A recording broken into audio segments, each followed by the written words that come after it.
मनोज जरांगेंच्या यशस्वी आंदोलनानंतर सीएसएमटी परिसरात आज शांतता आहे। गेले 5 दिवस सीएसएमटी परिसर मराठा आंदोलकांनी गजबजलेला होता। मराठा आंदोलनामुळे हा परिसर केंद्रस्थानी होता। मात्र आंदोलन यशस्वी झाल्यानंतर जरांगेंसह मराठा आंदोलकांनी मुंबई सोडलेली आहे। त्यामुळे आता या परिसरामध्ये शांतता पाहायला मिळते। आणि या संदर्भात अधिक बोलूयात, आमचे प्रतिनिधी ओम देशमुख आपल्यासोबत जोडले गेले आहेत। ओम, सीएसएमटी स्थानक गेल्या 5 दिवसांपासून खरं तर केंद्रस्थानी होतं, कारण याच सीएसएमटी परिसरामध्ये मराठा आंदोलक मोठ्या संख्येने एकत्र आलेले होते। आज मात्र या ठिकाणी चित्र वेगळं आहे। प्राची, हाच तो चौक आहे ज्या चौकानं गेल्या 5 दिवसात महाराष्ट्रातल्या मोठमोठ्या घडामोडींचा हा चौक केंद्रबिंदू ठरला। या चौकातच खऱ्या अर्थानं या चौकापासून अगदी काही मीटर्सवरती जे आझाद मैदान आहे तिथून आरक्षणाच्या लढाईचं रणशिंग फुंकलं गेलं होतं।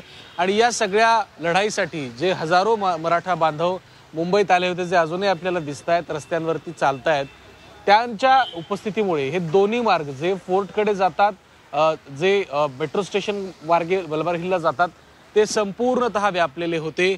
दुतर्फा वाहनांची भली मोठी रांग होती आणि मेट्रो सिग्नल ते सीएसटी चौक या दोन चौकांच्या दरम्यानचा जो हा पूर्ण रस्ता आहे तो संपूर्णपणे पोलिसांकडून बंद करण्यात आला होता।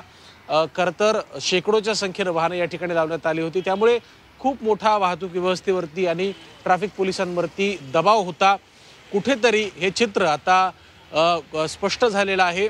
मुंबईकरांना जो वाहतूक कोंडीचा आणि एकंदर या ठिकाणी रहदारीचा जो मार्ग होता त्याला सामोरं जावं लागत होतं, त्यातून त्यांची सुटका झाली आहे। आज पुन्हा एकदा हे सगळे रस्ते पाण्यानं स्वच्छ चकाचक धुवून काढण्यात आलेले आहेत। साफसफाईचं काम पोलिसांकडून सुरू आहे।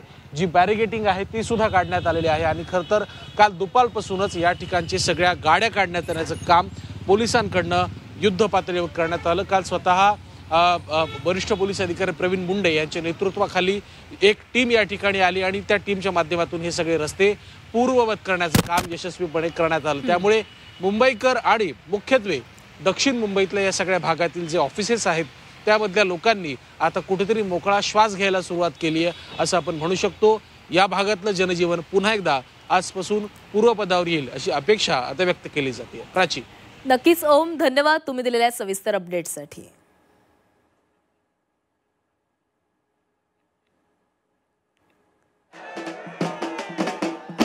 तर गेल्या खरं तर 5 दिवसांपासून सीएसएमटी परिसर हा गजबजलेला होता। मात्र जरांगेंनी उपोषण मागे घेतल्यानंतर यशस्वीपणे त्यांचे हे उपोषण त्यांनी मागे घेतल्यानंतर या ठिकाणी होता सगळे मराठा आंदोलक आपल्या गावी परतलेले आहेत। त्यामुळे आता सीएसएमटी परिसर हा शांत झालेला आहे।